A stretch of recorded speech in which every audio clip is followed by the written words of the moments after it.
The Arctic wind howled like a mournful wail outside Margaret Hale's cabin, its icy fingers clawing at the wooden walls.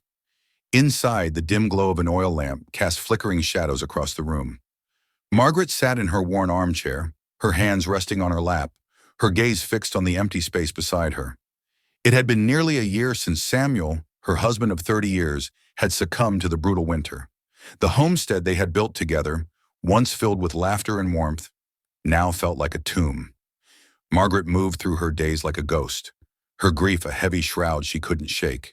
She chopped wood, hauled water from the frozen stream, and set traps for rabbits, just enough to survive. But the silence was deafening.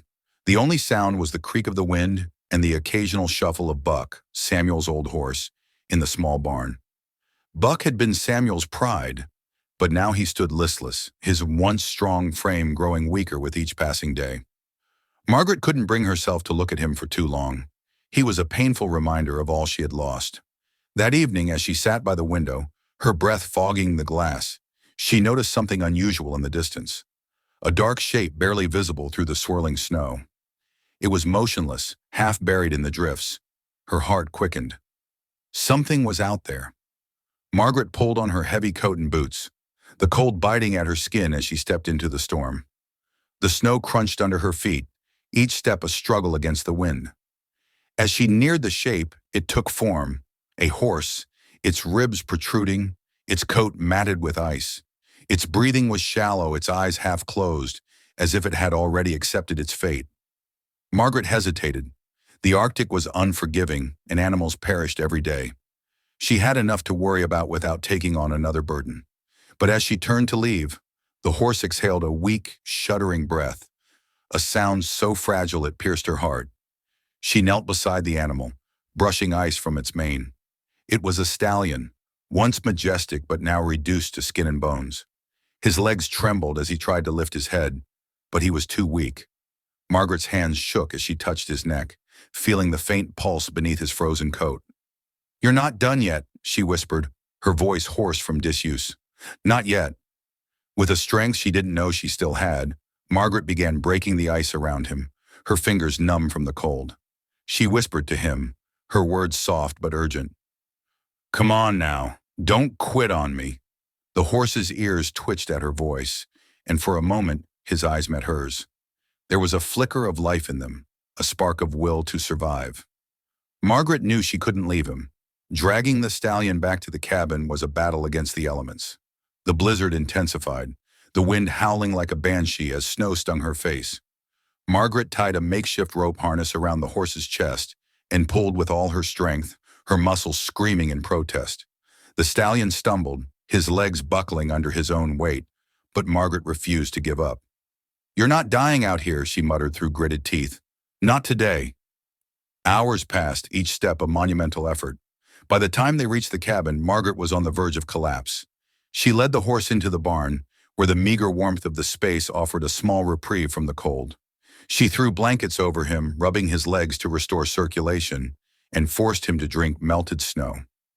As she worked, memories of Samuel flooded her mind. His laughter, his gentle hands, the way he had cared for Buck with such devotion. She had failed to save Samuel, but she wouldn't fail this horse. "You don't get to die," she whispered, her voice breaking. "You hear me?" The stallion let out a soft, trembling whinny, as if responding to her plea. Margaret sat beside the horse for hours, listening to the storm rage outside. The barn was dark, the only light coming from the faint glow of the oil lamp she had brought with her. She stroked the stallion's neck, her fingers tracing the ridges of his bones. "I'll call you Ghost," she murmured, the name coming to her unbidden, "because you're not supposed to be here." As she spoke, memories of Samuel's final days resurfaced, the way his hands had trembled as he reached for her, the frostbite that had claimed his fingers, the desperate plea in his eyes as he whispered her name one last time. She had been powerless to save him, and the guilt had eaten away at her ever since. But now as she looked at Ghost, she felt something she hadn't in a long time: purpose. For days, Margaret nursed Ghost with whatever she could spare. She warmed him with blankets, fed him small portions of oats, and kept his legs wrapped to prevent frostbite. The recovery was slow, and some nights she doubted he'd see morning. She talked to him about the cold, about the loneliness, about Samuel. And Ghost listened, his ears twitching at the sound of her voice. One night, as she sat in the barn exhausted, she felt something press against her shoulder, his muzzle, warm and alive. Tears burned in her eyes. He wasn't just surviving, he was fighting, and so was she. As the weeks passed, Ghost regained his strength. His coat grew sleek again, his eyes brighter. The first time he stood without struggle, Margaret felt something crack open inside her, a joy she hadn't thought possible. She began leading him outside, letting him walk through the deep snow, growing stronger with each step. He followed her without hesitation, a silent shadow against the frozen landscape. One evening she found herself laughing, a real, unguarded laugh, when Ghost playfully nudged her while she worked. It felt unnatural at first, but she didn't stop. She had forgotten what laughter sounded like. But the Arctic was merciless. A brutal storm hit without warning, trapping them inside for days. Supplies ran dangerously low.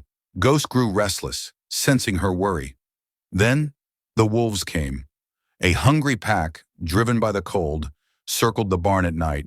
Their eyes burned in the darkness, their howls piercing the silence.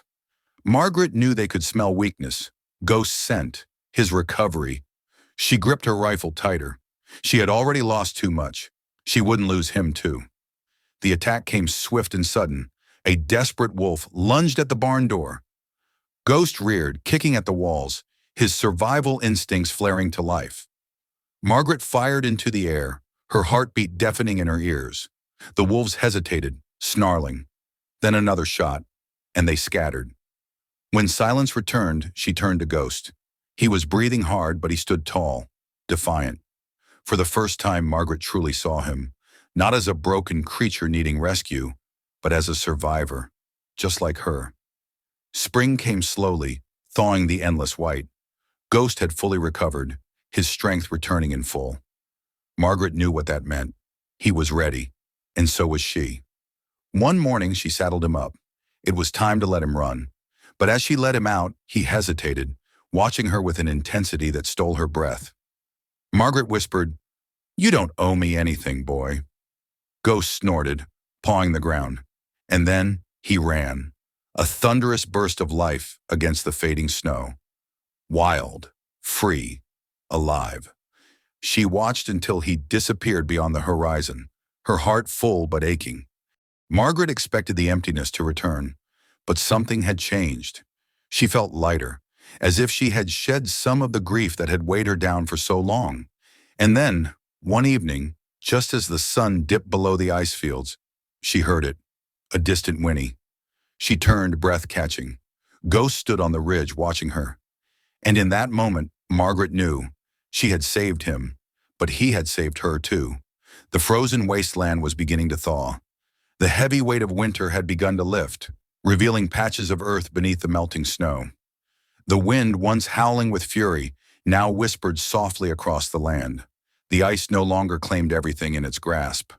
Something had changed. Margaret stood on her porch, her old woolen shawl wrapped tightly around her shoulders. The air was still cold, but she could feel the promise of warmth creeping in. It had been weeks since she had last seen him.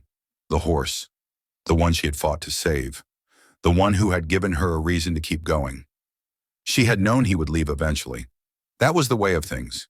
You couldn't hold on to something that was meant to be free. She had learned that the hard way, but still the silence had returned, heavy and familiar. The cabin felt empty again. The days stretched long, and the nights were colder than they should have been. Then one evening, as the sun dipped low over the horizon, she saw it. A dark figure stood on the ridge beyond the field, silhouetted against the fading golden light. Strong, proud, wild.